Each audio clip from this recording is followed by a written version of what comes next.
This is my project for the day. My fancy schmancy little pup trailer. I'm gonna rip off all this stuff off the walls so I can insulate the front portion, which will be my workshop. And then I gotta get these guys up, which I had a friend of mine make for me. They're gonna go on that wall and store all of my slabs. Got some work to do.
Amazon brought me my door handle today.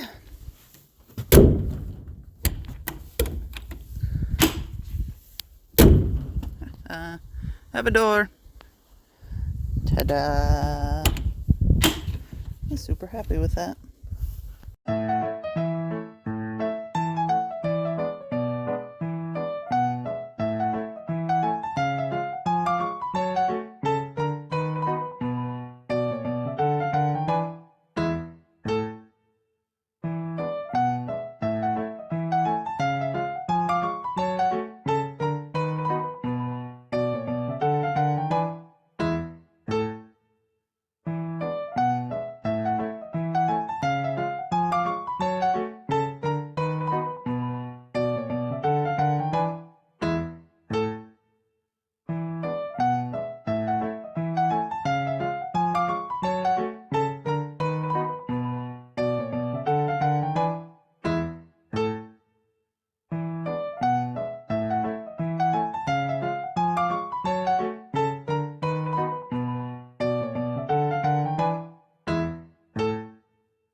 So this is all my wood that I'm going to use to reside the inside of the trailer instead of putting the plywood back up.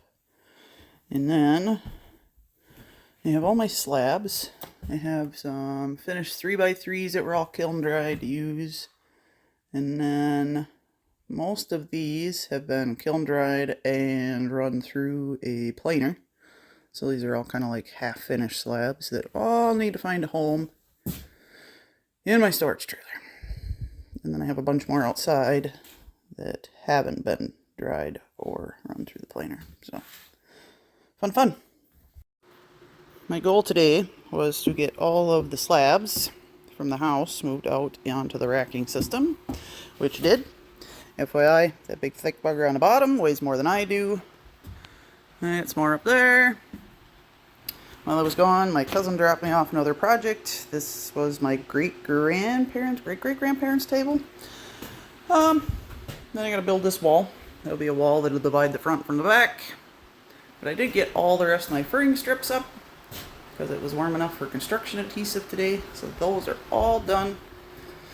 And I got my cement board finished. That stuff is a pain in the butt. Next, I gotta get some spacers yet, and then put my tin up for my wood stove. So I got a little bit done today.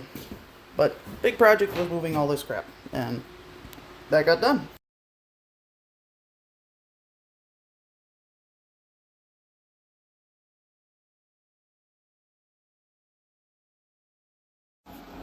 So everybody's been wondering what I've been doing. So these are the 4 steps of the process. This is what I start out with. This is a rough cut pallet board. These are rejects. They've never actually been on a pallet. They're not good enough to put on a pallet, so I got them cheap. I go and take 60 grit sandpaper after them. End up with something that looks like this. It's not smooth. There's still some texture to it, but smoother and less furry. Then I paint it with a mixture of about 50% water, 50% latex, so I get kind of this thin coating on it. Then I go back in with 120 grit sandpaper, which I get a pretty smooth board out of it, and but I still get this distressed look. Take some of the paint off of it. And lastly, I go after it with a satin clear coat. It changes the color of the board a little bit when you clear it, but it'll protect it a little bit. So, that's what I got.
Can you see it?